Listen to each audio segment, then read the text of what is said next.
ಶುಭ ದಿನ. ನವರಾತ್ರಿಯ 4ನೇ ದಿನದ ಶುಭಾಶಯಗಳು. ನವರಾತ್ರಿ 4ನೇ ದಿನ ಕೂಷ್ಮಾಂಡು ದೇವಿ ಹೆಸರಿನಿಂದ ಆರಾಧನೆ ಮಾಡುತ್ತಾರೆ. ಕೂಷ್ಮಾಂಡು ದೇವಿಯು ತನ್ನ ದೈವೀ ತೇಜಸ್ಸಿನಿಂದ ಮಂದಸ್ಮಿತ ನಗುವಿನಿಂದಲೇ ಲೋಕದ ಸೃಷ್ಟಿ ಮಾಡಿದ್ದಕ್ಕೆ ಆದಿಮಾಯೆ ಹೇಳುತ್ತಾರೆ. ಜಗತ್ತಿನ ಮೊದಲ ಸೃಷ್ಟಿ ಈ ದೇವಿ ಹೇಳಿ ಪುರಾಣ ಉಲ್ಲೇಖ. ಕೂಷ್ಮಾಂಡಾ ದೇವಿ ಅಷ್ಟಭುಜೆಯಾಗಿ ಅಮೃತ ಕಲಶ ಹಿಡಿದುಕೊಂಡಿರುವ ತಾಳೆ ಕೂಷ್ಮಾಂಡಿ ದೇವಿ. ನವರಾತ್ರಿಯ 4ನೇ ದಿನ ಕೂಷ್ಮಾಂಡಿ ದೇವಿಯನ್ನು ಪೂಜಿಸಲಾಗುತ್ತದೆ.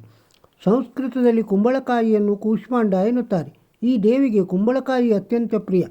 ಈಕೆಯನ್ನು ಶ್ರದ್ಧೆಯಿಂದ ಪೂಜಿಸಿದರೆ ಕಷ್ಟ ಪರಿಹರಿಸುತ್ತಾಳೆ.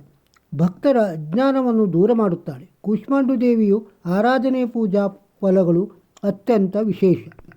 ಸೃಷ್ಟಿಯ ಅಸ್ತಿತ್ವವೇ ಇಲ್ಲದಿರುವಾಗ ಎಲ್ಲೆಡೆ ಅಂಧಕಾರವೇ ಆಗ ಇದೇ ದೇವಿಯು ತನ್ನ ಈಶತ್ ಹಾಸ್ಯದಿಂದ ಬ್ರಹ್ಮಾಂಡವನ್ನು ಸೃಷ್ಟಿಸುತ್ತಾಳೆ. ಆದ್ದರಿಂದ ಇವಳೇ ಸೃಷ್ಟಿಯ ಆದಿಸ್ವರೂಪ ಶಕ್ತಿಯಾಗಿದ್ದಾಳೆ.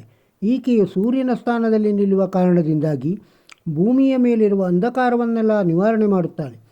ಕೂಷ್ಮಾಂಡು ದೇವಿಯ ಸೂರ್ಯನಿಗೆ ಅಧಿಪತಿಯಾಗಿರುವ ಕಾರಣ ಕೂಷ್ಮಾಂಡು ದೇವಿಯನ್ನು ಪೂಜಿಸುವುದರಿಂದ ಜಾತಕದಲ್ಲಿ ಸೂರ್ಯನಿಂದಾಗುವ ಕೆಡುಕನ್ನು ನಿವಾರಿಸಬಹುದು.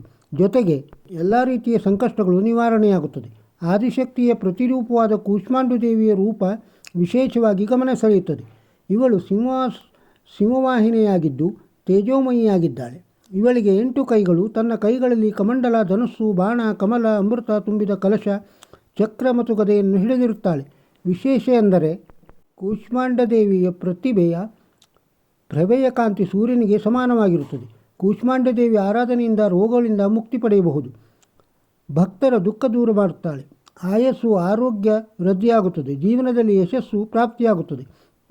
ನವರಾತ್ರಿಯ 4ನೇ ದಿನ ಸಾಧಕರು ಕೂಷ್ಮಾಂಡು ದೇವಿಯ ಆರಾಧನೆ ಮಾಡುತ್ತಾರೆ. ಈ ದಿನ ಸಾಧಕನ ಮನಸ್ಸು ಅನಾಹತ್ ಚಕ್ರದಲ್ಲಿ ನೆಲೆ ನಿಲ್ಲುತ್ತದೆ. ಈ ದೇವಿಯ ಆರಾಧನೆಯಿಂದ ಮನಸ್ಸು ಏಕಾಗ್ರತೆಗೆ ಸಾಧಿಸುತ್ತದೆ. ಬಡತನ ಮತ್ತು ದಾರಿದ್ರ್ಯ ಇವುಗಳಲ್ಲಿ ವ್ಯತ್ಯಾಸ. ಸೂಕ್ಷ್ಮವಾಗಿ ನೋಡಿದರೆ ಬಡವ ಶಬ್ದ ಆರ್ಥಿಕ ಅಭಾವವನ್ನು ಮಾತ್ರ ಸೂಚಿಸುತ್ತದೆ.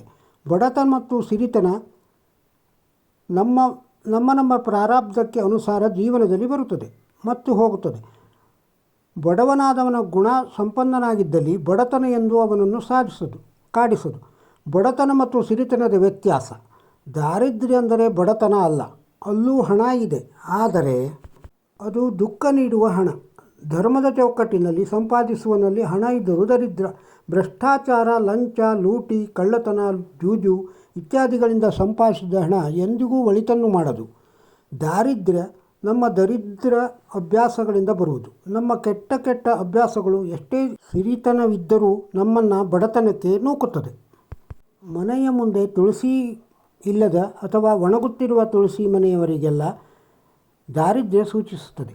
ಮನೆಯ ಮುಂದೆ ರಂಗೋಲಿ ಹಾಕದೇ ಇರುವುದು ದರಿದ್ರ. ಹಗಲಿನಲ್ಲಿ ಮಲಗುವುದು ದರಿದ್ರ. ಆಲಸ್ಯ ಅತಿ ದೊಡ್ಡ ದಾರಿದ್ರ್ಯ.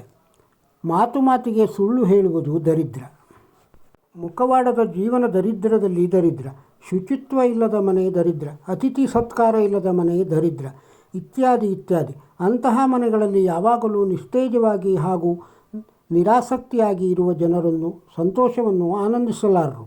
ಮನೆಯ ಮಕ್ಕಳು ಹೇಳಿದ ಮಾತು ಕೇಳದೆ ಮೊಂಡುತನದಿಂದ ವರ್ತಿಸುತ್ತಾ ಇರುತ್ತಾರೆ.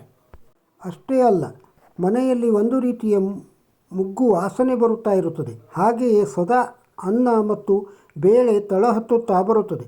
ಮನೆಯಲ್ಲಿ ಮಾಡುವ ಪದಾರ್ಥಗಳು ಹೊತ್ತಿ ಹೋಗುತ್ತಾ ನಾಶವಾಗಬಹುದು.